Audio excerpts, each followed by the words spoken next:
নমস্কাৰ মেজমেলৰ মজিয়ালৈ আপোনাক জনাইছো আন্তৰিক আদৰণি প্ৰিয় দৰ্শক মেজমেলৰ কাৰ্যসূচীত আজি ষ্টুডিঅ'ত উপস্থিত আছে কেন্দ্ৰীয় পেট্ৰলিয়াম আৰু শ্ৰম দপ্তৰৰ ৰাজ্যিক মন্ত্ৰী আপোনালোকৰ সকলোৰে পৰিচিত ৰামেশ্বৰ তেলী ডাঙৰীয়া আপোনাক আন্তৰিক স্বাগতম আৰু এই ব্যস্ততাৰ মাজত ষ্টুডিঅ'ত আমাক এইখিনি সময় দিয়াৰ বাবে ধন্যবাদ তেলী ডাঙৰীয়া মই আপোনাক পেট্ৰলিয়াম দপ্তৰৰ ৰাজ্যিক মন্ত্ৰীজনক সন্মুখত লৈ যদি এই প্ৰশ্নটো নসোধো তেন্তে দৰ্শকে মোক ভুল বুজিব গতিকে মই এই প্ৰশ্নটো আপোনাক প্ৰথমেই সুধিব লাগিব যে যি সময়ত পাকিস্তানত তেলৰ দাম 54 টকা যি সময়ত বাংলাদেশত পেট্ৰলৰ দাম 68 টকা শ্ৰীলংকাত 66 টকা আৰু ভুটানত 77 টকা নেপালত 81 টকা সেই সময়ত ভাৰতত 100 প্লাস ইয়াৰ কাৰণটো কি প্ৰথমতে আপোনাক নমস্কাৰ ধন্যবাদ আৰু আজিৰ অনুষ্ঠানত মেজমেল যিসকল দৰ্শক তেওঁলোককো মোৰ ফালৰ পৰা নমস্কাৰ জনাইছো আৰু আপোনাৰ প্ৰথম প্ৰশ্নটো তেলক লৈ মই যেতিয়া দায়িত্ব লৈছিলো পেট্ৰলিয়াম নেচাৰেল গেছ তেতিয়া মোৰ সাংবাদিক বন্ধুসকল বা মোৰ যিসকল শুভাকাংক্ষী আছে তেওঁলোকে এটাই প্ৰশ্ন কৰিছিল যে তেলৰ দাম কিয় বাঢ়িছে আৰু আপুনি কোৱা নিচিনাকৈ তেওঁলোকে কৈছিল যদি ভুটানলৈ যোৱা হয় তেলৰ দাম সস্তা যদি নেপাললৈ যোৱা হয় তেলৰ দাম সস্তা এতিয়া উত্তৰ প্ৰদেশ আৰু আমাৰ ৰঙিয়াত ভুটান আৰু নেপালৰ তেল চলি থাকে মাজে মাজে হয় সেই কাৰণে ময়ো তাৰ ওপৰত অধ্যয়ন কৰিবৰ কাৰণে আৰম্ভ কৰিলোঁ কাৰণ আহিয়ে কিছু কথা গম পোৱা নাছিলোঁ কিন্তু অধ্যয়ন কৰাৰ পিছত গম পালোঁ আসলতে তেলৰ দাম যেনেকৈ ভুটান বা বাংলাদেশ পাকিস্তান এইবিলাকত সস্তা তেলৰ দাম সস্তাই কিন্তু ইয়াত কিছু ট্যাক্স থাকে আজি আমি জানো যে ভাৰতবৰ্ষত সবতকৈ বেছি ট্যাক্স যদি লগোৱা হৈছে তো ৰাজস্থান যিখন চৰকাৰ তেওঁলোকে লগাইছে দ্বিতীয়টো হৈছে মহাৰাষ্ট্ৰ চৰকাৰ ৰাজস্থান চৰকাৰে 35 रुपीस তেওঁলোকে ট্যাক্স লগাইছে আমি অসমত 28 টকাৰ ট্যাক্স আছে ঠিক তেনেকৈ আমাৰ মিনিষ্ট্ৰীয়ে 30 रुपीस ট্যাক্স লগোৱা আছে 30 টকা ট্যাক্স সেন্ট্ৰাল ট্যাক্স যদি এটা স্টেট গভৰ্নমেন্ট 30 টকা লগায় আৰু সেন্ট্ৰাল গভৰ্নমেন্টৰ ট্যাক্স 30 টকা তেতিয়া 60 টকা হ'ল আৰু তেলৰ দাম 40 টকা তো 100 এনেই হৈ গ'ল আৰু ৰন্ধন গেছৰ ক্ষেত্ৰতো খুব সাংঘাতিক অৱস্থা আজি ৰন্ধন গেছৰ দাম 933 টকা এটো খুব সিৰিয়াস ইস্যু 2010 আৰু 2014 সনত এনেক এটা ব্যৱস্থাৰ যোগেদি আমি তেলৰ দাম কেতিয়াবা আপ ডাউন হৈ থাকে এটো ইন্টাৰনেশনাল এটা মাৰ্কেটৰ প্ৰাইসৰ ওপৰত নিৰ্ভৰ কৰে কোনো সন্দেহ নাই কিন্তু যেতিয়া ইন্টাৰনেশনাল প্ৰাইস তলত আছিল তেতিয়াও কিন্তু ভাৰতবৰ্ষত বহুত ওপৰত আছিল তেলৰ দাম মই কৈছো যে ট্যাক্সৰ কথাও থাকে যে আমি কৈছো যে এই ট্যাক্সৰ পইচাখিনি অহাৰ পিছত আমি বিভিন্ন ধৰণৰ কিছুমান সোশ্যাল কাম কৰিবলগীয়া হয় আপোনালোক নিশ্চয় গম পাব মই এই মিনিষ্ট্ৰীত অহাৰ পিছত যেটো আমাৰ কোভিড যেটো আমি ইনজেকশন লৈ আছো এটো এটা সময়ত কৈছিল যে কোভিডৰ কাৰণে পইচা দিয়ক কোভিডৰ ইনজেকশন দিয়া হ'ব পিছত সিদ্ধান্ত লোৱা হ'ল ভাৰতৰ প্ৰধানমন্ত্ৰী নহয় ফ্ৰীতে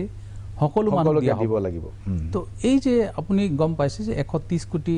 মানুহ যত নেকি দুটাকৈ যদি ইনজেকশন দিয়া হয় কোভিডৰ তেতিয়া হলে 260 কোটি মানুহক এই কোভিড নিচিনা হয় তা আৰম্ভণিত নিশ্চয় আপুনি গম পাইছে কোভিডৰ এটা ইনজেকশনৰ নামে 1200 টকা আছে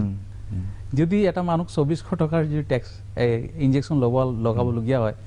এই মান টকা এটা হিউজ এটা এমাউন্ট কৰ পাহিব আৰু আমি জানো যে পেট্ৰলিয়াম মিনিষ্ট্ৰী এনেকা এটা মিনিষ্ট্ৰী জৰপা আমাৰ ভাৰতবৰ্ষৰ অৰ্থনীতিত আমি কিছু হলো আমাৰ অবদান আছে আৰু কিন্তু তেলক আপোনালোকে জিএসটিৰ আউটিলে আনিব নোৱাৰে নেকি এই বিষয়ে বহুত ধৰণৰ আলোচনা হৈ আছে কেবালানি ইতিমধ্যে আলোচনা হৈছে আৰু যেতিয়া জিএসটি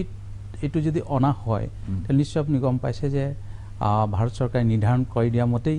ট্যাক্সটো আমি ল'ব লাগিব জিএসটি যেনে কালেকশন হ'ব তেনেকৈ ষ্টেট বিলাক ঘূৰাই দিয়া হ'ব কিন্তু আজি তাৰিখত এই ট্যাক্স জিএসটি নহৰ পিছত আপোনালোক কলো যে অসমত 28 টকা ট্যাক্স লগোৱা আছে আৰু ৰাজস্থান নিচিনা ষ্টেটত 35 টকা লগোৱা আছে তো জিএছটিৰ বাহিৰত থকাৰ কাৰণেহে তেওঁলোক লগাব পাৰিছে আৰু সেই কাৰণে তেওঁলোকৰো ৰায় লাগিব এখন চৰকাৰ চলাবলৈ হ'লে নিশ্চয় ষ্টেট গভৰ্ণমেণ্টৰ বিলাকৰ আমি কমেণ্ট লওঁ আৰু ঠিক তেনেকৈ তেওঁলোকৰ এতিয়ালৈকে আমি কমেণ্টবিলাক ল'ব পৰা নাই যাৰ কাৰণে এই সিদ্ধান্তত আমি উপনীত হ'ব পৰা নাই আপোনাক আন এটা প্ৰসংগলৈ আহোঁ মই তেলৰ প্ৰসংগ আকৌ আহিম কিন্তু তাৰ আগতে মই আন এটা প্ৰসংগ আহিব খুজিছোঁ সেইটো হৈছে যে আপুনি ডিব্ৰুগড় সমষ্টিক প্ৰতিনিধিত্ব কৰে ডিব্ৰুগড় লোকসভা সমষ্টিক আৰু ডিব্ৰুগড়ত এটা প্ৰকল্প ইতিমধ্যে সম্পূৰ্ণ হৈছে মুকলি হৈছে সেইটো হৈছে যে গোটা আৱৰ্জনা নিষ্কাশন প্ৰকল্প এইটো গোটেই উত্তৰ পূৰ্বাঞ্চলৰ ভিতৰতে এটা নতুন প্ৰকল্প যিটো আচলতে খুব প্ৰয়োজন আছে অসমৰ প্ৰত্যেকখন চহৰত মই দৰ্শকসকলৰ বাবে আপোনাৰ বাবে নহয় আপুনিতো খুব ভালদৰে জানে মই দৰ্শকসকলৰ বাবে এখন সৰু এটা ভিডিঅ' দেখুৱাব খুজিছোঁ যে এই বস্তুটোনো কি একচুৱেলি দৰ্শকসকলে যাতে বুজি পায়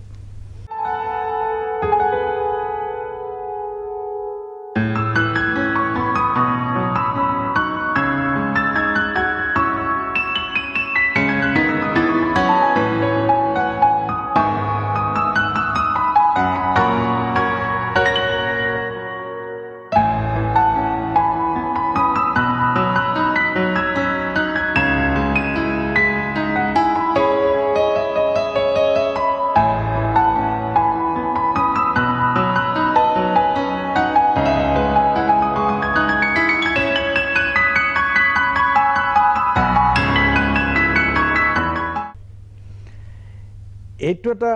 নিঃসন্দেহে খুব ডাঙৰ প্ৰকল্প আৰু এনে ধৰণৰ প্ৰকল্পৰ আচলতে আৱৰ্জনা নিষ্কাশন গোটেই ব্যৱস্থাটো অসমত অত্যন্ত দুখ লগা সেইটো আপুনিও স্বীকাৰ কৰিব আৰু ময়ো জানো গুৱাহাটীত বিশেষকৈ আৱৰ্জনাৰ কাৰণে যিটো সংকটৰ সৃষ্টি হৈছে অলপতে চন্দ্ৰপুৰত পেলাব খুজিছে তাত প্ৰতিবাদ হৈছে তাৰ আগতে আমাৰ য'ত ষ্টেডিয়াম আছে বৰছাপাৰা তাত আছিল এতিয়া ষ্টেডিয়াম হৈ গ'ল তাত পেলাব নোৱাৰে ইয়াৰ আগতে গড়চুকত পেলাব খুজিছিল তাত দীপৰ বিলত এফেক্ট কৰে ইত্যাদি ইত্যাদি বিভিন্ন সমস্যা গুৱাহাটীও জৰ্জৰিত এই গোটেই ব্যৱস্থাটো আপোনালোকে যিটো কৰিছে ডিব্ৰুগড়ত এইটোৰ একচুৱেলি ফাংচনিংটো কেনেধৰণৰ হয় একচুৱেলি চক আজি কিছু বছৰ আগতে ডিব্ৰুগড় আৱৰ্জনাবিলাক বিভিন্ন ঠাইত পেলাই থকা হৈছিল আৰু ময়ো সাংসদ আছিলোঁ তাৰপিছত আমি দেখিছোঁ যে এইখিনি ব্ৰহ্মপুত্ৰত পেলাবলৈ আৰম্ভ কৰা হৈছিল ব্ৰহ্মপুত্ৰ সেইখিনি মায়াজান বুলি কোৱা হয় তাৰ মানুহবিলাক প্ৰতিবাদ কৰিছিল ইয়াত পেলাব নোৱাৰে আৰু ঠিক তেনেকৈ তাত এটা ৱাৰ্ড কমিশ্যনাৰো আছিল সুদামা পাণ্ডে তেওঁলোক পাৰ্টিৰ মানুহ হৈও তেওঁলোক প্ৰতিবাদ কৰিছিল যে ইয়াত পেলাব নোৱাৰে কাৰণ মেডিকেলৰ যিমান আৱৰ্জনা আছে সেইখিনিও পেলোৱা হৈছিল আৰু আপোনাক জানে হয় মেডিকেলৰ এইখিনি পেলোৱাৰ কাৰণে বেছি হুলস্থুল সৃষ্টি হৈছিল কিন্তু মেডিকেলৰ নিজৰ এটা ইউনিট আছে বোধ কৰোঁ আৱৰ্জনা নিষ্কাশনৰ তেনেকুৱা নাই কিন্তু তেওঁলোকৰ সেইখিনিও আমি টাউন কমিটি ডিব্ৰুগড় মিউনিচিপালিটি বোৰ্ডে সেইখিনিও পেলোৱা ব্যৱস্থা কৰিছিল তালৈ তেতিয়া এই সমস্যাবিলাক যে সৃষ্টি হওঁতে ডিব্ৰুগড় ইমানলৈ প্ৰশান্ত ফুকন ডাঙৰীয়াই আমি বহিলোঁ আৰু সেই সময়ত তাৰ DC আছিল লয়া মাধুৰী আমি ক'লোঁ যে ইয়াৰ পৰা আমি কেনেকৈ পৰিত্ৰাণ পাব পাৰি আৰু ঠিক তেনেকৈ বহি এটা আলোচনাত আমি উপনীত হৈছিলোঁ আৰু সিদ্ধান্ত লৈছিলোঁ এনেকৈ এটা প্ৰজেক্ট কৰিব পৰা যায় নেকি য'ৰ পৰা হয়তো আমি জৈৱিক সাৰ কৰিব পাৰোঁ আমি তাৰ পৰা যিখিনি বস্তু ওলাব তাৰ পৰা আমি আৰু কিবা কিবি প্ৰডাক্ট বনাব পাৰোঁ নেকি তাৰপিছত বহুত ধৰণৰ ৰিচাৰ্চ হৈছিল বহুত ঠাইত যোগাযোগ কৰা হৈছিল তাৰপিছত আমি গম পালোঁ যে হয় এনেধৰণৰ প্ৰজেক্ট গুজৰাটত আছে আৰু ঠিক তেনেকৈ কিছুমান এক্সপাৰ্টক লগোৱা হ'ল তাৰপিছত আমি এটা DPR ৰেডি কৰা হ'ল য'ত নেকি আপুনি গম পাইছে প্ৰায় 80 কোটি টকাৰ এটা DPR ৰেডি কৰা হ'ল ৱৰ্ল্ড বেংকৰ পৰা পইচাখিনি লোৱা হ'ব আৰু ঠিক তেনেকৈ এইটো কাম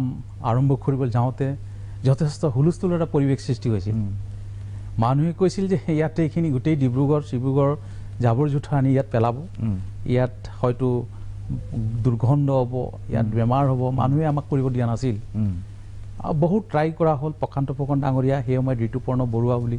আমাৰ এজন বিধায়ক আছিল আমি সকলো মিলি সেই মানুহখিনিক বুজাবলৈ আৰম্ভ কৰিলোঁ এই প্ৰজেক্টটো হ'লে হয়তো অলপ মানুহৰ ইয়াত কৰ্মসংস্থাপন পাব আপোনালোক কৰিব দিয়ক আমাক এইটো আমি এটা আউট এৰিয়াত কৰিব লৈছোঁ এনেধৰণৰ বুজাবলৈ আমি চেষ্টা কৰিছিলোঁ আৰু মানুহবিলাক বুজাবলৈ সক্ষম হৈছিলোঁ তাৰপিছত এই প্ৰজেক্টটো আমি আৰম্ভ কৰিলোঁ এই প্ৰজেক্টটোৰ কেপাচিটি কিমান এতিয়া 100 মেট্ৰিক টন য'ত নেকি প্ৰতিদিন হয় প্ৰতিদিন য'ত নেকি আমি 60 মেট্ৰিক টনহে ডিব্ৰুগড় চহৰৰ পৰা ওলাব আমি এইটো কাৰণে থৈছোঁ টাউনখন এক্সপাণ্ড হ'ব আমি আমাৰ এই আৱৰ্জনাসমূহ আৰু হয়তো বৃদ্ধি হ'ব সেইকাৰণে একেবাৰে আমি 100 মেট্ৰিক টনৰ ৰাখি দিছে গতিকে পিছলৈ হয়তো 40 মেট্ৰিক টন আপোনালোকে পাই থাকিব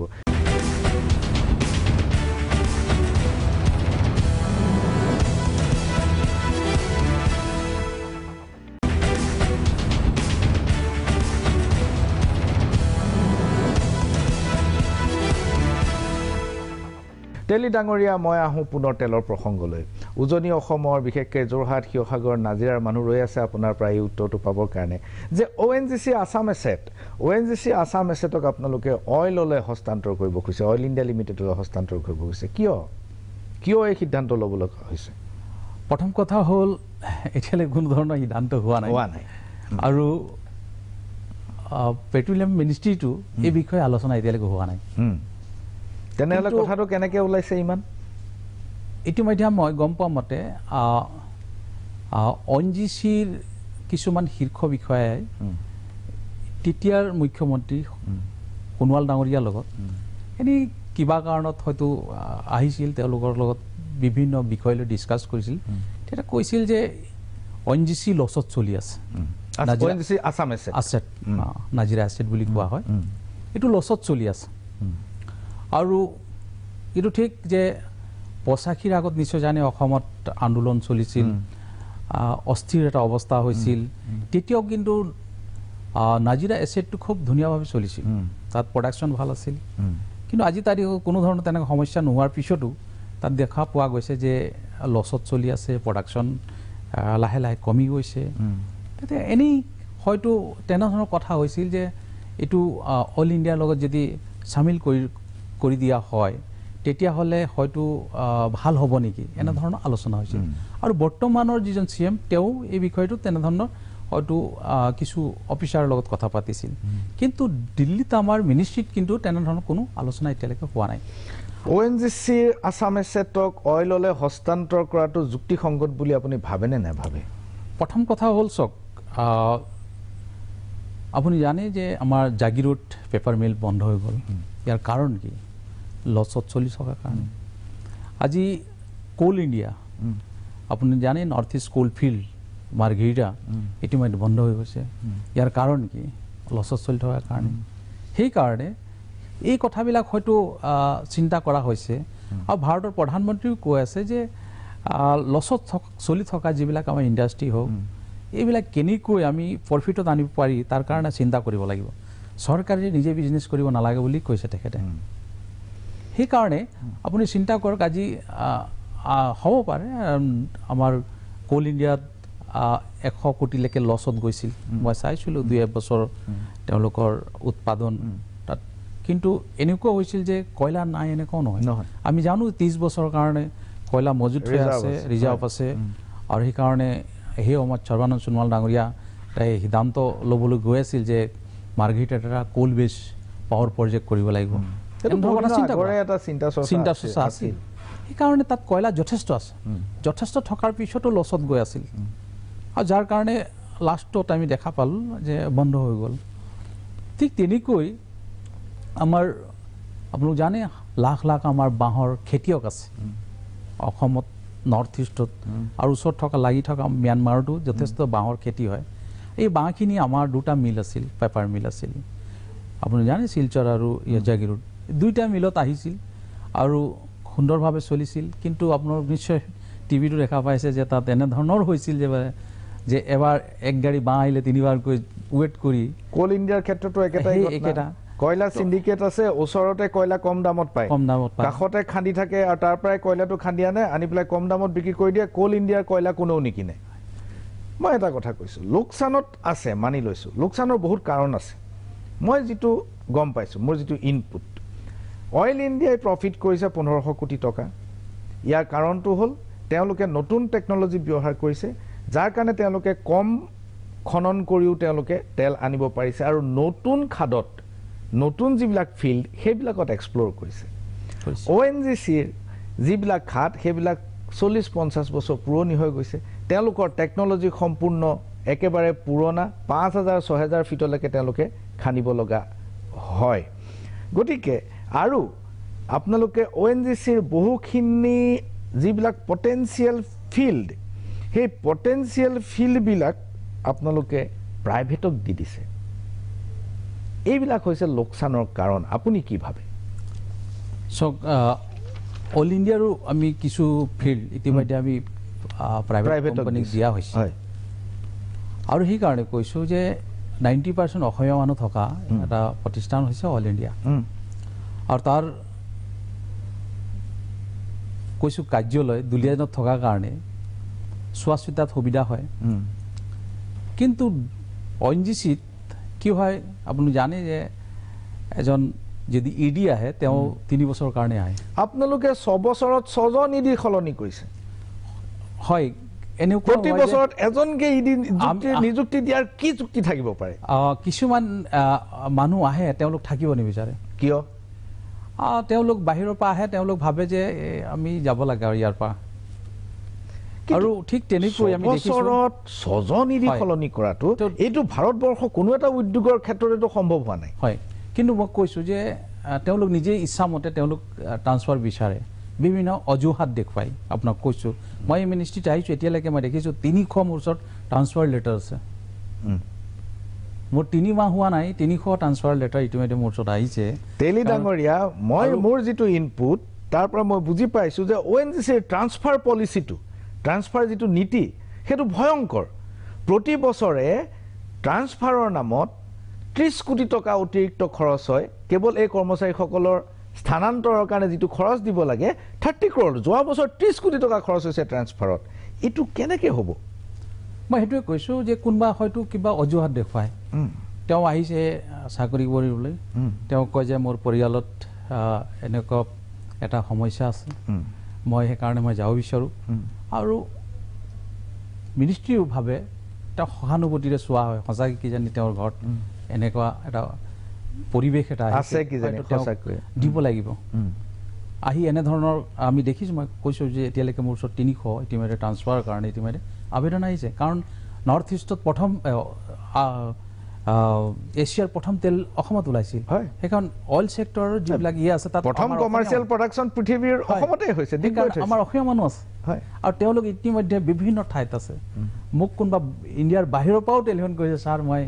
শিৱসাগৰলৈ আহিব বিচাৰিছোঁ আপুনি অনাৰ ব্যৱস্থা কৰক পৃথিৱীৰ 14খন দেশত আপোনালোকে কাম কৰি আছে ONGCয়ে কাম কৰি আছে আমি কেতিয়াবা সহানুভূতিৰে চাবলগীয়া হয় তেনেকুৱাও হয়তো কিছু মানুহ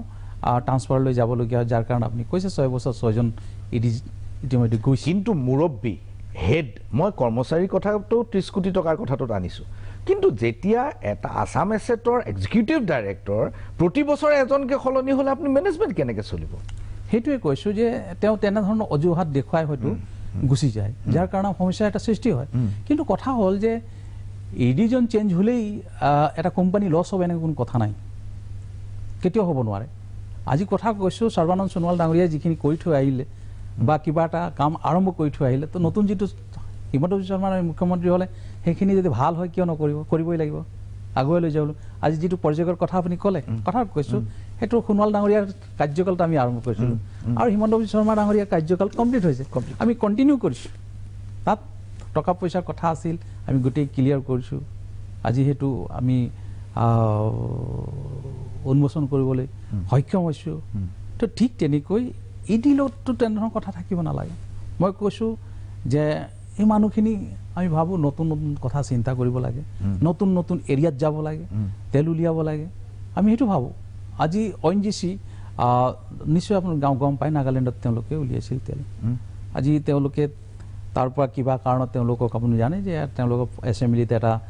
বিল পাছ কৰাৰ পিছত ক'লে যে মাটিৰ তলৰ যিমান সম্পত্তি আছে আমাৰ হয় তেল আমাৰ হয় কাৰণ আমি উলিয়াম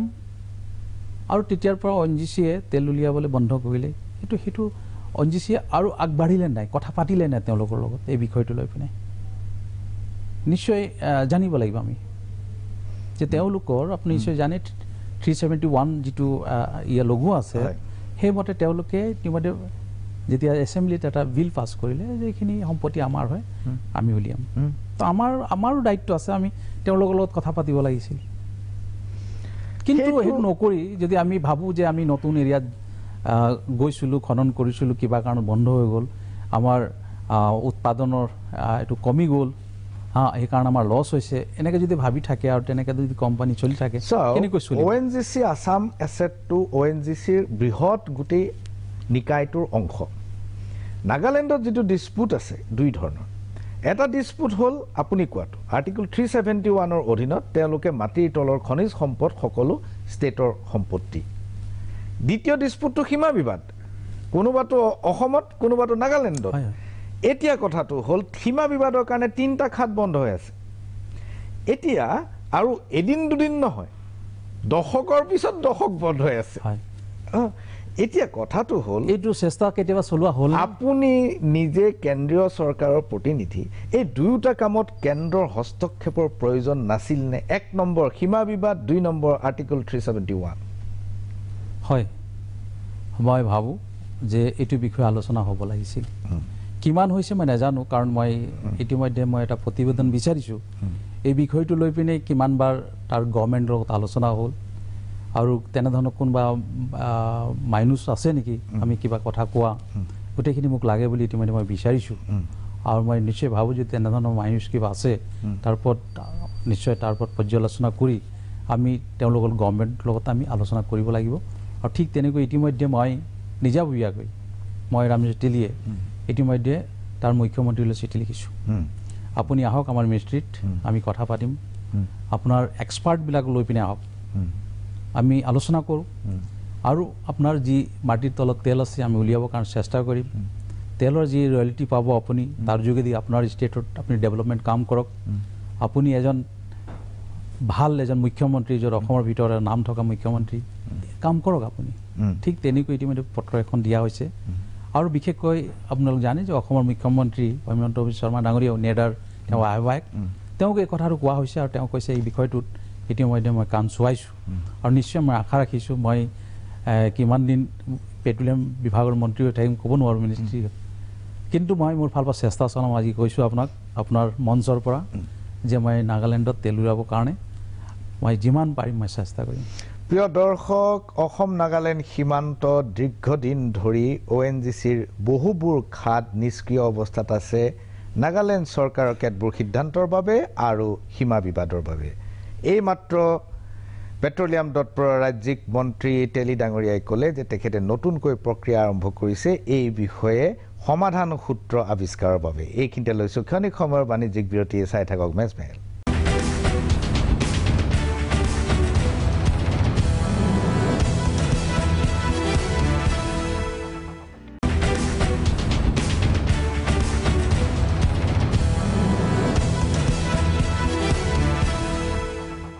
তেলী ডাঙৰীয়া মই আহোঁ পুনৰ তেলৰ প্ৰসংগলৈ উজনি অসমৰ বিশেষকৈ যোৰহাট শিৱসাগৰ নাজিৰাৰ মানুহ ৰৈ আছে আপোনাৰ পৰা এই উত্তৰটো পাবৰ কাৰণে যে ONGC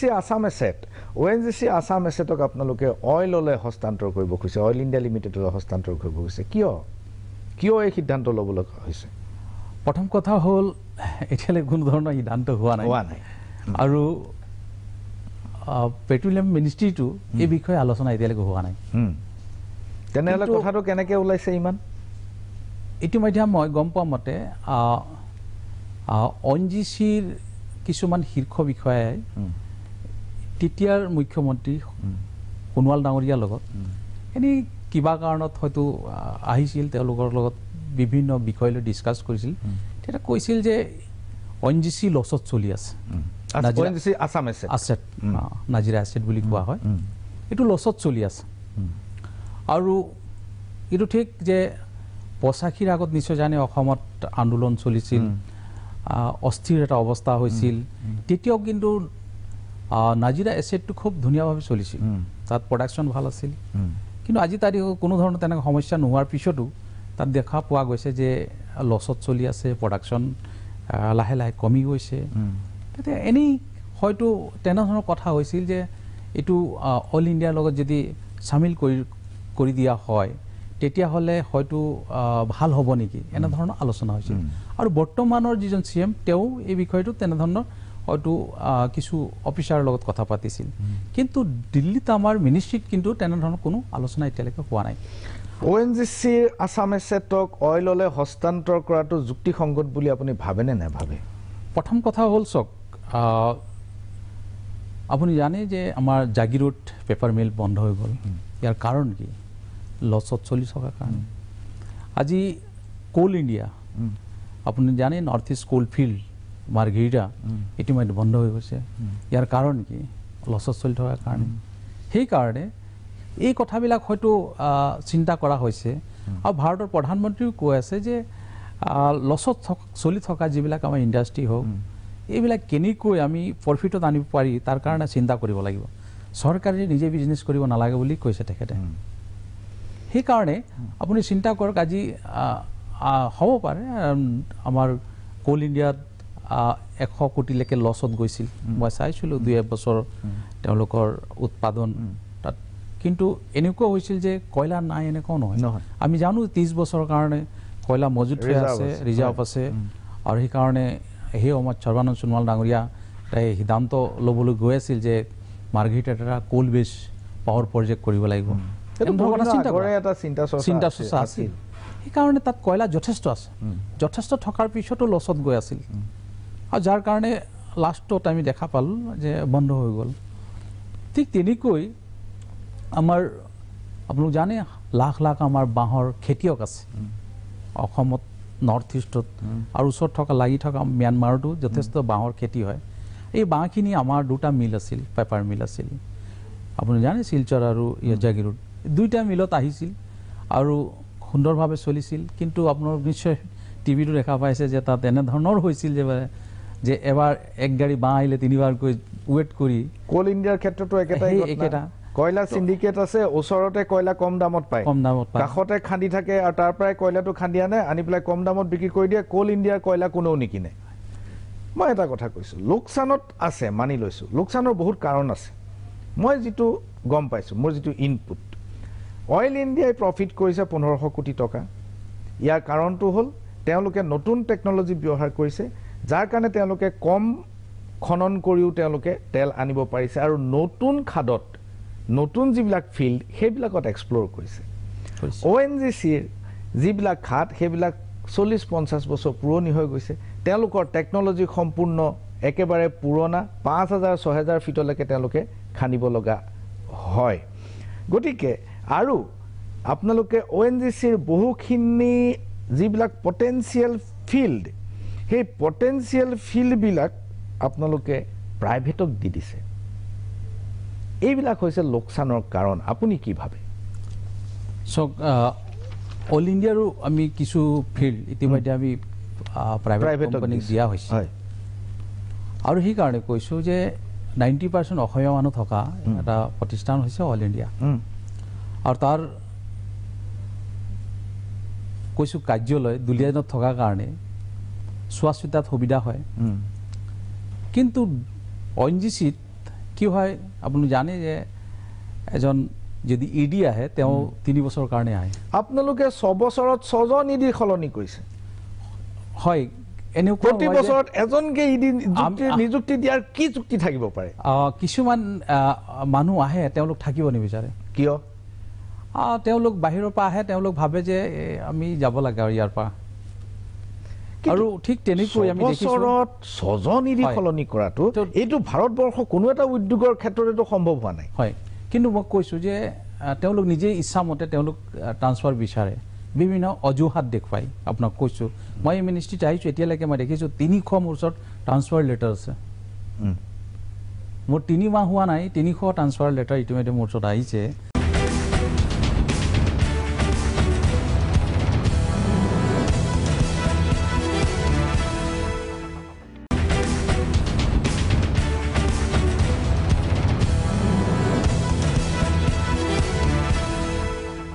তেলি ডাঙৰীয়া মই মোৰ যিটো ইনপুট তাৰ পৰা মই বুজি পাইছোঁ যে ONGCৰ ট্ৰান্সফাৰ পলিচিটো ট্ৰান্সফাৰ যিটো নীতি সেইটো ভয়ংকৰ প্ৰতি বছৰে ট্ৰান্সফাৰৰ নামত 30 কোটি টকা অতিৰিক্ত খৰচ হয় কেৱল এই কৰ্মচাৰীসকলৰ স্থানান্তৰৰ কাৰণে যিটো খৰচ দিব লাগে 30 crore যোৱা বছৰ 30 কোটি টকা খৰচ হৈছে ট্ৰান্সফাৰত এইটো কেনেকৈ হ'ব মই সেইটোৱে কৈছোঁ যে কোনোবা হয়তো কিবা অজুহাত দেখুৱায় তেওঁ আহিছে চাকৰি কৰিবলৈ তেওঁ কয় যে মোৰ পৰিয়ালত এনেকুৱা এটা সমস্যা আছে মই সেইকাৰণে মই যাব বিচাৰোঁ আৰু মিনিষ্ট্ৰীও ভাবে এটা সহানুভূতিৰে চোৱা হয় সঁচাকৈ কিজানি তেওঁৰ ঘৰত এনেকুৱা এটা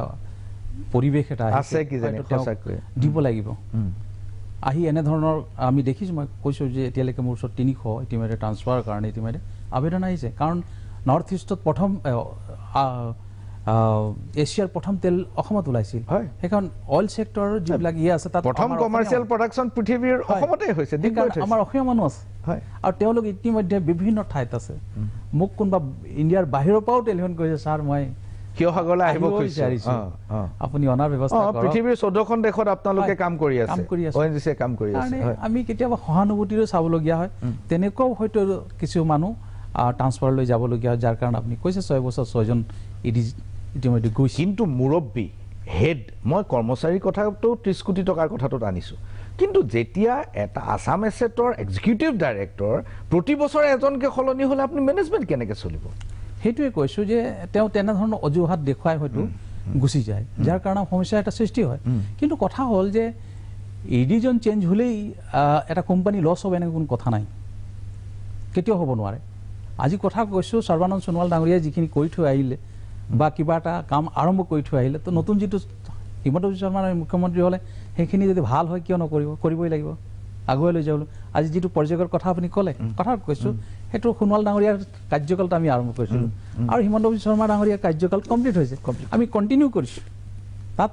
টকা পইচাৰ কথা আছিল আমি গোটেই ক্লিয়াৰ কৰিছোঁ আজি সেইটো আমি উন্মোচন কৰিবলৈ সক্ষম হৈছোঁ তো ঠিক তেনেকৈ ইডিলততো তেনেধৰণৰ কথা থাকিব নালাগে মই কৈছোঁ যে এই মানুহখিনি আমি ভাবোঁ নতুন নতুন কথা চিন্তা কৰিব লাগে নতুন নতুন এৰিয়াত যাব লাগে তেল উলিয়াব লাগে আমি সেইটো ভাবোঁ আজি ONGC নিশ্চয় আপুনি গম পায় নাগালেণ্ডত তেওঁলোকে উলিয়াইছিল তেল আজি তেওঁলোকে তাৰ পৰা কিবা কাৰণত তেওঁলোকক আপুনি জানে যে তেওঁলোকক এছেম্বলিত এটা বিল পাছ কৰাৰ পিছত ক'লে যে মাটিৰ তলৰ যিমান সম্পত্তি আছে আমাৰ হয় তেল আমাৰ হয় কাৰণ আমি উলিয়াম আৰু তেতিয়াৰ পৰা ONGCয়ে তেল উলিয়াবলৈ বন্ধ কৰিলে সেইটো ONGCয়ে আৰু আগবাঢ়িলে নাই কথা পাতিলে নাই তেওঁলোকৰ লগত এই বিষয়টো লৈ পিনে নিশ্চয় জানিব লাগিব আমি যে তেওঁলোকৰ আপুনি নিশ্চয় জানে 371 যিটো লগোৱা আছে সেইমতে তেওঁলোকে ইতিমধ্যে যেতিয়া এছেম্বলিত এটা বিল পাছ কৰিলে যে এইখিনি সম্পত্তি আমাৰ হয় আমি উলিয়াম তো আমাৰো দায়িত্ব আছে আমি তেওঁলোকৰ লগত কথা পাতিব লাগিছিল কিন্তু সেইটো নকৰি যদি আমি ভাবোঁ যে আমি নতুন এৰিয়াত গৈছিলোঁ খনন কৰিছিলোঁ কিবা কাৰণত বন্ধ হৈ গ'ল আমাৰ উৎপাদনৰ এইটো কমি গ'ল সেইকাৰণে আমাৰ লছ হৈছে এনেকৈ যদি ভাবি থাকে আৰু তেনেকৈ যদি কোম্পানী চলি থাকে কেনেকৈ চলিব ONGC আছাম এছেটটো ONGCৰ বৃহৎ গোটেই নিকায়টোৰ অংশ নাগালেণ্ডত যিটো ডিছপুট আছে দুই ধৰণৰ এটা ডিছপুট হ'ল আপুনি কোৱাটো আৰ্টিকল 371ৰ অধীনত তেওঁলোকে মাটিৰ তলৰ খনিজ সম্পদ সকলো ষ্টেটৰ সম্পত্তি দ্বিতীয় ডিছপুটটো সীমা বিবাদ কোনোবাটো অসমত কোনোবাটো নাগালেণ্ডত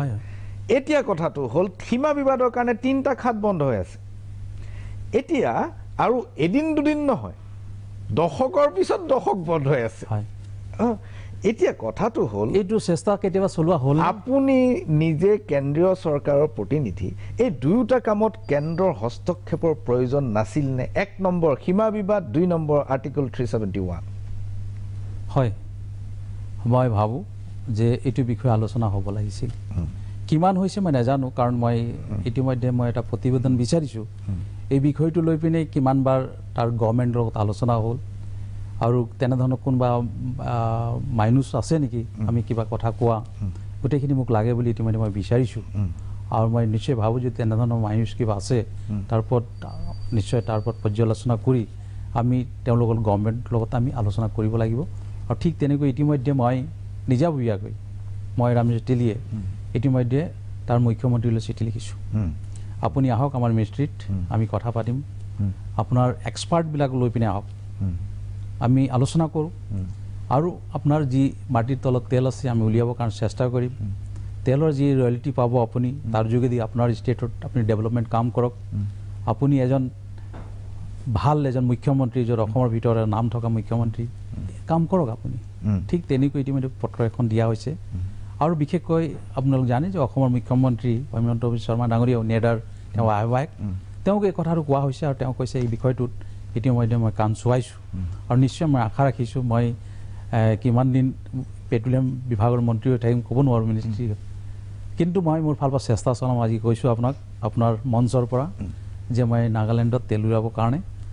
মই যিমান পাৰিম মই চেষ্টা কৰিম। প্ৰিয় দৰ্শক, অসম নাগালেণ্ড সীমান্ত দীৰ্ঘদিন ধৰি ONGCৰ বহুবোৰ খাদ নিষ্ক্ৰিয় অৱস্থাত আছে নাগালেণ্ড চৰকাৰৰ কেতবোৰ সিদ্ধান্তৰ বাবে আৰু সীমা বিবাদৰ বাবে। এইমাত্ৰ পেট্ৰলিয়াম তৎপৰ ৰাজ্যিক মন্ত্ৰী তেলী ডাঙৰীয়াই ক'লে যে তেখেতে নতুনকৈ প্ৰক্ৰিয়া আৰম্ভ কৰিছে এই বিষয়ে সমাধান সূত্ৰ আৱিষ্কাৰৰ বাবে। এইখিনিতে লৈছোঁ ক্ষণিক সময়ৰ বাণিজ্যিক বিৰতি। চাই থাকক মেজমেল।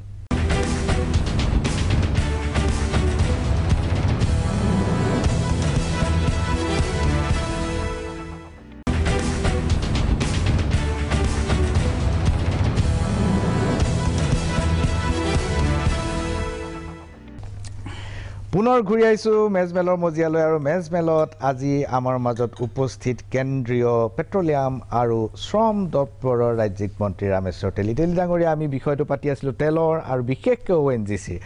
কেতবোৰ কথা আছে। মই দুটা কথাত মই সামৰিম এই গোটেইখিনি কথা, যে এটা প্ৰজেক্ট যেতিয়া লোকচান হয় তেতিয়া লগে লগে তাক আনৰ লগত চামিল কৰা বা তাক স্বাধীনভাৱে আৰু চলিবলৈ নিদিয়া,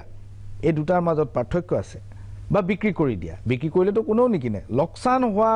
ব্যৱস্থা এটা কোনেও নিকিনে। ভাৰতবৰ্ষত এই কথাৰ প্ৰমাণ হৈ গৈছে, এয়াৰ ইণ্ডিয়াই হওক জাগিৰোডৰ পেপাৰ মিলেই হওক। মই কেইটামান উদাহৰণ দিওঁ। গুজৰাটৰ অংকলেশ্বৰ, অন্ধ্ৰৰ ৰাজমুন্দ্ৰী, গুজৰাটৰ কাম্বেই আৰু তামিলনাডুৰ কাৰাইকাল, এই গোটেইকেইটা এছেট ONGCৰ আৰু গোটেইকেইটা লোকচান। কিন্তু সেইকেইটাতো আপোনালোকে আনৰ লগত চামিল কৰাৰ কথা ভবা নাই বা সেইকেইটাতো বিক্ৰী কৰাৰ কথা ভবা নাই। আছাম এছেট কিয়? প্ৰথম কথা হ'ল আপোনালোক জানে যে 1958ত ONGCৰ জন্ম হৈছিল ৰুদ্ৰসাগৰ শিৱসাগৰতেই। আপোনালোক জানে যে IOCLৰ ইণ্ডিয়ান অইলৰ জন্ম এই অসমতেই, আমাৰ অইল ইণ্ডিয়াৰ জন্ম এই অসমতে। হয়, তিনিটা কোম্পানী অসমত জন্ম হৈছে।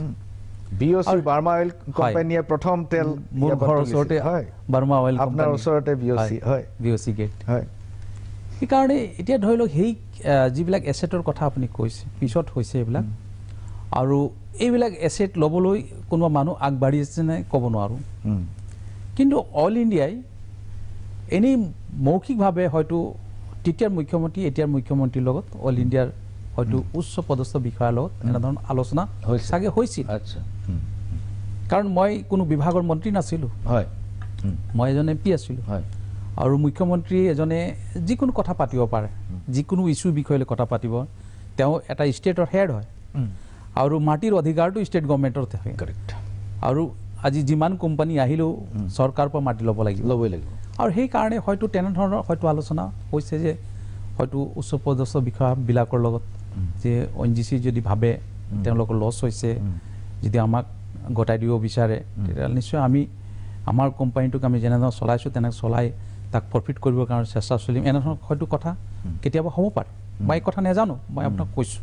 আৰু সেইকাৰণে হয়তো এনেধৰণৰ কথাবিলাক ইতিমধ্যে প্ৰকাশ পাইছে। কিন্তু মিনিষ্ট্ৰীত স্পষ্ট কৰি দিছোঁ, মিনিষ্ট্ৰীত কিন্তু ইতিমধ্যে আলোচনা হোৱা নাই। মই এটা কথা কওঁ যে যেতিয়া 91, 92 বা 87, 88, 89 এই সময়ছোৱাত যেতিয়া আলফাৰ খুব সাংঘাতিক ধৰণৰ তুংগত আছিল, তেতিয়া আপুনি ৰাজনীতিত সম্ভৱ নাছিল। সেই সময়তে ONGCৰ এটা ব্যৱস্থা হ'ল যে 14 দিন কাম কৰিলে 14 দিন অফ। আৰু আজি অসমৰ অৱস্থাটো শান্তিপূৰ্ণ বুলি আপুনিও দাবী কৰে আৰু ময়ো অনুভৱ কৰোঁ। সেই কিন্তু ব্যৱস্থাটো চলিয়ে আছে নেকি এতিয়াও? 14 দিন কাম কৰিলে 14 দিন অফ চলি আছে। সেই কথাটোৰ অৰ্থটো কি? ইমান দিন এই কামটো চলি থকাৰ অৰ্থ কি? একেলগে অইল ইণ্ডিয়াতটো 14 দিন কাম কৰিলে 14 দিন অফ নহয়, তেতিয়া কিয় চলাই আছে এইটো? চাওক, মই জনামতে এইটো বৰ্তমান চলি আছে, কিন্তু মই ব্যক্তিগত হিচাপে ক'ব বিচাৰিছোঁ এইটোৰ ওপৰত মই নিজে এটা বিবেচনা কৰিবৰ কাৰণে মোৰ অফিচাৰসকলক এদিন মাতিছিলোঁ, কিন্তু তেওঁলোকৰ পৰা এটা মই ৰিপৰ্ট বিচাৰিছোঁ। আৰু নিশ্চয় এইটো ৰিপৰ্ট পোৱাৰ পিছত মই মিনিষ্ট্ৰীক কি ছাজেশ্যন দিম নিশ্চয় আপোনাক জনোৱা হ'ব। আমাৰ দৰ্শকসকলে এই কথাটো জানি আচৰিত হ'ব যে এনেকুৱা এটা কোম্পানী চলি আছে যিটো কোম্পানীত আধা মাহহে কাম কৰিব লাগে, আধা মাহ অফ ল'ব পাৰে কোনো কাৰণ নোহোৱাকৈ। মই এইবাৰ এটা বেলেগ প্ৰসংগলৈ আহোঁ তেলী ডাঙৰীয়া আৰু আপোনাক জনাইছোঁ যে আপুনি জানে যে দুলীয়াজান অইলত যিসকল কাম কৰে তেওঁলোক ৰাতিপুৱা 7টা বজাতে যায় হয় 7টা বজাত যাব হয় এইটো ভাৰতবৰ্ষৰ প্ৰথম ইণ্ডাষ্ট্ৰি য'ত নেকি ৰাতিপুৱা 7টাত যাবলগীয়া হয় আৰু দ্বিতীয়টো হৈছে চাহ বাগিচা হয় সেইটো ইউৰোপিয়ান চাহাববিলাকে আৰম্ভ কৰা ব্যৱস্থা কিন্তু ONGC আমাৰ হিন্দুস্তানী ব্যৱস্থা সেইকাৰণে অলপ দেৰিকে যায় কাৰণ দেৰিকৈ জন্ম হৈছে তেলী ডাঙৰীয়া মই আহিব খুজিছোঁ চাহ শ্ৰমিকৰ প্ৰসংগলৈ ঘটনাটো হ'ল যে প্ৰথমতেই মই সুধিবই লাগিব আপোনাক চাহ শ্ৰমিকৰ দৰমহা আজি যোৱা প্ৰায় 6 বছৰ ধৰি আপোনালোকে প্ৰতিশ্ৰুতি দি আহিছে যে চাহ শ্ৰমিকৰ দৰমহা 374 টকা আমি কৰিম কিন্তু নতুন চৰকাৰ আহিল 350 টকালৈ কমাইহে দিলে 374 টকা 250লৈ আনিলে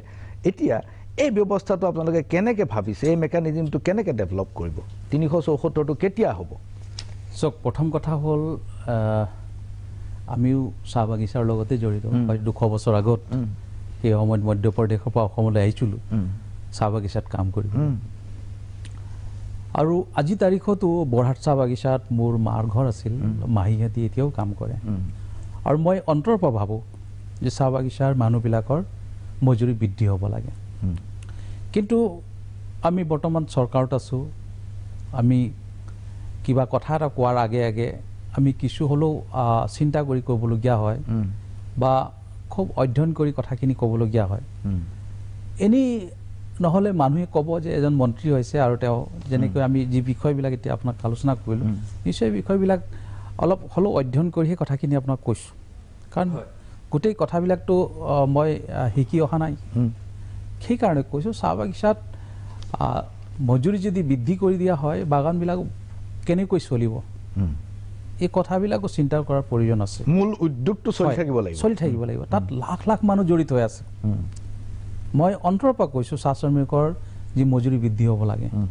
কিন্তু বৃদ্ধি কৰিব পৰা যাবনে বৃদ্ধি কৰিলে চাহ বাগিচাবিলাক বৰ্তমান যেনেকৈ চলিছে তেনেকৈ চলিবনে এইবিলাকো এটা ডাঙৰ প্ৰশ্ন যাৰ কাৰণে আপোনাক কৈছোঁ যে বেংগলত আজি তাৰিখত 20খন চাহ বাগিচা বন্ধ আছে দাৰ্জিলিঙৰ হয় অৱস্থা বেয়া তাৰ মানুহে মোক লগ কৰিছে মই ক'লোঁ মই MP হৈ আছিলোঁ তেতিয়াও লগ কৰিছিল এতিয়া মই মন্ত্ৰী MP হৈ আছিল তেতিয়াও লগ কৰিছিল আৰু মই মন্ত্ৰী হোৱাৰ পিছতো তেওঁ লগ কৰিছে আৰু নিশ্চয় জন বাৰ্লা এতিয়া মন্ত্ৰী হৈছে তেওঁ আহি কৈছে প্ৰব্লেমবিলাক কেনেকৈ ছল্ভ হ'ব চাহ বাগিচাৰ তেওঁ মন্ত্ৰী হৈছে আপুনি জানে সংখ্যালঘু বিভাগৰ দায়িত্ব দিয়া হৈছে সেইকাৰণে আমি চাহ বাগিচাত যদি দৰমহাটো বৃদ্ধি কৰিব নোৱাৰোঁ তেতিয়াহ'লে নিশ্চয় আমি কিছুমান আসাংগিক কিছুমান সা সুবিধাবিলাক আমি কিন্তু দিব লাগিব আৰু হয়তো বাগানৰ মালিকে দিব নোৱাৰিব পাৰে সেইকাৰণে আগৰ চৰকাৰ সৰ্বানন্দ সোণোৱাল থাকোঁতে আৰু বৰ্তমান মুখ্যমন্ত্ৰী কাৰণ বৰ্তমান মুখ্যমন্ত্ৰী ফাইনেন্স বিভাগটো তেওঁৰ হাতত আছিল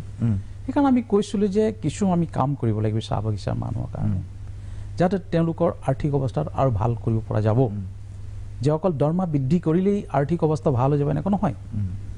কিন্তু আমি কিছুমান এনে কাম কৰোঁ যে যাৰ যোগেদি আমাৰ চাহ বাগিচাত যিসকল আমাৰ মাই ভনীসকল আছে তেওঁলোক সকলো দিশতে অলপ আগবাঢ়ক আৰু যাৰ কাৰণে আপুনি নিশ্চয় গম পাইছে প্ৰথম আমি চৰকাৰ যেতিয়া দিল্লীত হ'ল আৰু ময়ো যেতিয়া প্ৰথম MP হৈছোঁ 2014 চনত তেতিয়া 97 rupees আছিল মজুৰি 97 rupees অনলি 100 টকাও নাছিল 97 rupees আছিল 2014 চনত আৰু মোৰ পাৰ্লিয়ামেণ্টত প্ৰশ্ন এইটোৱে আছিল মোৰ প্ৰথম যদি মোৰ চাই আপুনি মানে মোৰ ফেচবুক বা মোৰ ইয়াৰখিনি চালে আপুনি গম পাব তাত মোৰ প্ৰথম কুৱেশ্যন এইটোৱে আছিল চাহ বাগিচাৰ মানুহৰ দৰমহাটো বৃদ্ধি কৰিব লাগে তেতিয়া মোক সুধিছিলে এনেই ধেমালিত কোনোবা এজন MP থিয় যে তই কিমান বৃদ্ধি কৰিবলৈ কৈ আছোঁ মই ক'লোঁ 200 টকা 97 rupees তেতিয়া 200 টকা ধেমালিতে কোৱা হৈছিলে মানে আমি যুক্তিৰ কথাটো যেতিয়া ক'ম যেতিয়া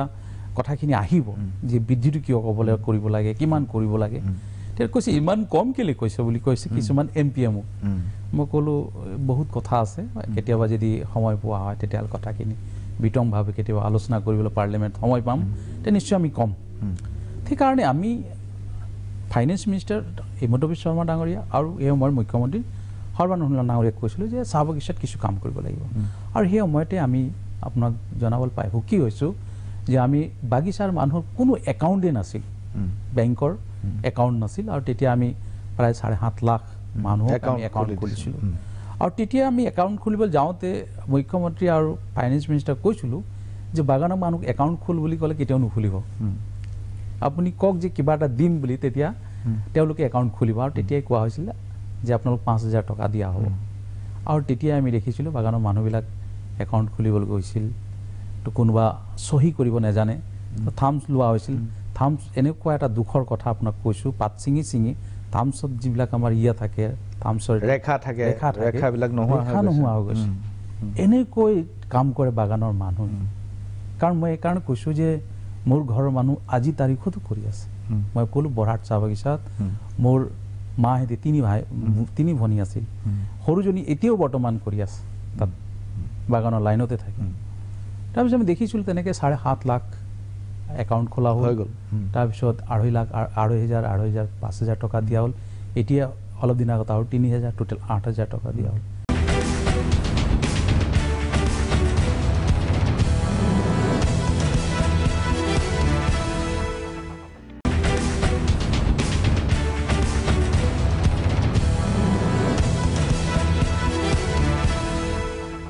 আপুনি যদি ক্ৰনলজি চাই তেনেহ'লে দেখিব যে আপোনালোকে পইচাবোৰ দিছে পঞ্চায়ত ইলেকশ্যনৰ আগত এবাৰ দিছে লোকসভা ইলেকশ্যনৰ আগত এবাৰ দিছে এছেম্বলি ইলেকশ্যনৰ আগত এবাৰ দিছে ক্ৰনলজিটো তেনেকুৱা মই বাৰু সেইটো কিপিং ডেট এছাইড সেইটো বাৰু মই বাদ দিছোঁ পলিটিকেল কথাটো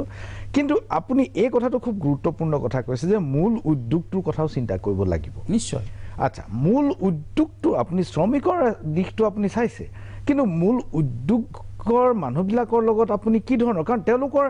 তেওঁলোকে প্ৰাইচটো পোৱা নাই যিটো পাব লাগে চাহপাতৰ যিটো দাম পাব লাগে এই দামটো পোৱা নাই আজি অকশ্যন মাৰ্কেটত যাওক যে আজি যদি এখন বাগিচাৰ চাহপাত 165 টকাৰ পৰা 200 টকাৰ ভিতৰত বিক্ৰী হৈ যায় বাগিচা বাচি যাব তাৰ অন্ততঃ নো প্ৰফিট নো লছত চলি থাকিব বাগিচাখন কিন্তু আজি সেইটোৰ পৰা তলত গুচি গৈছে আৰু ইমান পৰিছে দাম আৰু ইয়াৰ কিন্তু অন্য কিছুমান কাৰণ আছে সেই কাৰণবোৰ আপুনি কেতিয়াবা বিশ্লেষণৰ চেষ্টা কৰিছেনে তেল ডাঙৰীয়া হয় চক আমি দেখোঁ যে বহুত এনেকুৱা কোম্পানী আছে কিছু চাহপাত তেওঁলোক অকশ্যন মাৰ্কেটত নিনি তেওঁলোক বাহিৰে বিক্ৰী কৰে এটা ৰেট পাই যাওঁ আমি কাৰণ এইটো এটা ব্যৱস্থা আমি বুজি পোৱা নাই যে ময়ো যে চাহপাতৰ কেতিয়াবা দাম বাঢ়ে কেতিয়াবা কমে আমি তেলৰ কথা ক'ব পাৰোঁ হয়তো কিবা কাৰণত তেল যিবিলাক ঠাইৰ পৰা ওলোৱা হয় এইবিলাক বন্ধ হৈ গ'ল চাহ গছটোতো আপুনি বন্ধ কৰিব নোৱাৰে এতিয়া এই লকডাউনত চাহ গছবিলাক বঢ়া নাছিল নেকি চাহপাত ওলোৱা নাছিল নেকি ওলাইছিলে তথাপি এনেকৈ এটা ব্যৱস্থা আছে যে অকশ্যন হয় অকশ্যনত কেতিয়াবা আপ ডাউন হৈ থাকে কেতিয়াবা দাম ওপৰলৈ যায় কেতিয়াবা এইটোৰ ওপৰত নিশ্চয় চিন্তা কৰাৰ প্ৰয়োজন আছে এইটো বিষয় লৈ পেলাই আপোনাক কেতিয়াবা চাহ বাগিচা পৰিচালনা মালিকসকলে এই কথাটো কৈছেনে বাৰু যে অকশ্যনত কিছুমান সিন্ডিকেট আছে একোটা কাৰ্টেল আছে 4-5টা ডাঙৰ বায়াৰে লগ লাগি প্ৰাইচটো সদায় কমাই ৰাখে তেওঁলোক যিহেতু খুব ডাঙৰ বায়াৰ সৰহখিনি চাহপাত তেওঁলোকে উঠাব গতিকে যিটো মূল্য নিৰ্ধাৰণ কৰিব সেই মূল্যতে অকশ্যনত বিক্ৰী কৰিব লগা হৈ যায় মালিকবিলাকৰ এই কথাটো আপোনাৰ কেতিয়াবা জনাইছেনে বাৰু কেতিয়াবা কৈছে তেওঁলোকে হয় ডাঙৰ কোম্পানীবিলাকৰ মনোপলিৰ কাৰণেই পাতৰ কেতিয়াবা দাম বাঢ়ে কেতিয়াবা কমে তেওঁলোকে মোক কয় ক্ষুদ্ৰ চাহ খেতিয়কসকলৰ চাহপাতবিলাক কেতিয়াবা পেলাই দিবলগীয়া হয় ইয়াৰ কাৰণ হৈছে ডাঙৰ কোম্পানীবিলাক বুলি মোক কেতিয়াবা কয় নিশ্চয় মই এইটো শুনা পাওঁ আৰু নিশ্চয় সেইকাৰণে এতিয়া আমাৰ মুখ্যমন্ত্ৰী ডাঙৰীয়াই এটা সিদ্ধান্ত লৈছে আমি ভাল চাহপাত তৈয়াৰ কৰিব লাগিব কোৱালিটি আৰু যাৰ কাৰণে নিশ্চয় আপুনি গম পাইছে অৰ্থডক্সৰ কথা কৈ আছে তেওঁ যে আমাৰ চাহ বাগিচাবিলাক অৰ্থডক্স বনাওক আৰু এই অৰ্থডক্স বনাবলৈ যাওঁতে আমাৰ ফেক্টৰী যিবিলাক পাৰ্টছ চেঞ্জ কৰোঁতে অলপ খৰচ হ'ব তাৰ কিছু ছাপোৰ্ট কৰা হ'ব বুলি সেইটো যোৱা চৰকাৰৰ দিনতে এইটো কৰিছিল হয় আমাৰ হিমন্ত বিশ্ব শৰ্মা ডাঙৰীয়াও ঘোষণা ইতিমধ্যে কৰিছে আমি আশা ৰাখোঁ যে আমাৰ কাৰণ আপুনি জানে যে আমাৰো আমি অসমত দেখিছোঁ MK চাহ নিচিনা কোম্পানীবিলাকে তেওঁলোক অকল অৰ্থডক্সে বনায় তেওঁলোকে মই সুধিছিলোঁ যে আপুনি অকল অৰ্থডক্স বনায় CTC কিয় নবনায় তেওঁ কৈছিল যে ইউৰোপ মাৰ্কেটবিলাকত অৰ্থডক্সৰ যথেষ্ট ডিমাণ্ড আছে যাৰ কাৰণে মই অৰ্থডক্স বনাওঁ তেওঁৰ সাউথ আফ্ৰিকাতো বাগান আছে আৰু কেইবাখন ইতিমধ্যে চাহ বাগিচা তেওঁ কিনিছে যিটো সময়ত চাহ বাগিচা লছ হৈছে বুলি কৈছে এম কে চাহ এক্সপৰ্টে কিন্তু কিনি আছে হয় তেতিয়া মই এম কে চাহ যেতিয়া এয়াৰপৰ্টত লগ পাইছিলোঁ তেতিয়া তেওঁ মই সুধিছিলোঁ তেতিয়া তেওঁ কৈছে যে মই নতুন ধৰণৰ চিন্তা কৰোঁ যাৰ কাৰণে মই প্ৰফিট দেখা পাইছোঁ যে মই নিজে আমি মাৰ্কেটিং কৰোঁ আৰু আমি অৰ্থডক্স বনাওঁ তো আমিও ভাবোঁ যে অসমত যিসকল চাহ বাগিচা আছে তেওঁলোকো তেনেকৈ কোৱালিটি চাহপাত উলিয়াওক কাৰণ আমি ভাবোঁ অৰ্গেনিকত যাওক আজি যিটো মই দেখুৱাইছিলোঁ আপুনি যিটো ডিব্ৰুগড়ত যিটো আমি ৱেষ্ট মেনেজমেণ্টৰ যিটো আমি প্ৰগ্ৰাম কৰিছোঁ যিটো যাৰ পৰা যি জৈৱিক সাৰ ওলাব নিশ্চয় মই ভাবোঁ চাহ বাগিচাৰ মানুহবিলাক কাষতে চাহ বাগিচা হয় কিনক আৰু তেওঁলোকে তেনেধৰণৰ অৰ্গেনিক চাহ তৈয়াৰ কৰক মাৰ্কেট দখল কৰিবৰ কাৰণে চেষ্টা কৰক সেইটোৱে মই ভাবোঁ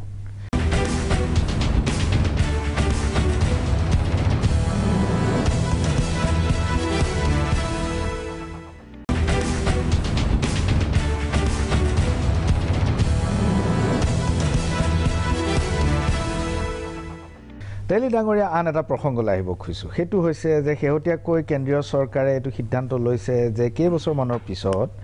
আমাৰ যি ব্যৱহৃত ইন্ধন পেট্ৰলিয়াম বিশেষকৈ পেট্ৰলত ইথানল মিশ্ৰণ হ'ব আৰু 20% ইথানল মিশ্ৰণ তাত যুক্তিসংগত বুলি কোৱা হৈছে তাৰ ফলত আমি মূল্যমান অলপ কিছু নিয়ন্ত্ৰিত হৈ থাকিব বুলি ধাৰণা কৰা হৈছে আৰু ইম্পৰ্ট যথেষ্ট কমি যাব বুলি ধাৰণা কৰা হৈছে এতিয়া অসমত মই যিমান দূৰ জানিছোঁ নুমলীগড়ে এটা বাঁহৰ পৰা ইথানল প্ৰস্তুতিৰ এটা ব্যৱস্থা আৰম্ভ কৰিছে ফিনলেণ্ডৰ কোনোবা কোম্পানীৰ লগত জইণ্ট ভেঞ্চাৰ নৰ্থ ইষ্টত ইথানলৰ কিমান দূৰ সম্ভাৱনা আছে আপোনাৰ মতে মই মন্ত্ৰী হোৱা প্ৰায় এতিয়া 2.5 বছৰ হ'বলৈ গৈ আছে মই দেখিছিলোঁ যে এই পেট্ৰলিয়াম মিনিষ্ট্ৰীত অহাৰ পিছত মই প্ৰায় 4বাৰকৈ প্ৰধানমন্ত্ৰীৰ লগত কথা পাতিবলগীয়া হৈছে ইয়াৰ কাৰণ সেইটোৱে আপুনি যিটো ক'লে যে ভাৰতৰ প্ৰধানমন্ত্ৰী কৈ আছে যিমান পাৰি আমি বাহিৰা দেশবিলাকৰ পৰা আমি তেল অনাটো অলপ কমাব লাগিব নিৰ্ভৰশীলতাটো হয় নিজৰ ওপৰত নিজে থিয় হ'ব লাগিব কাৰণ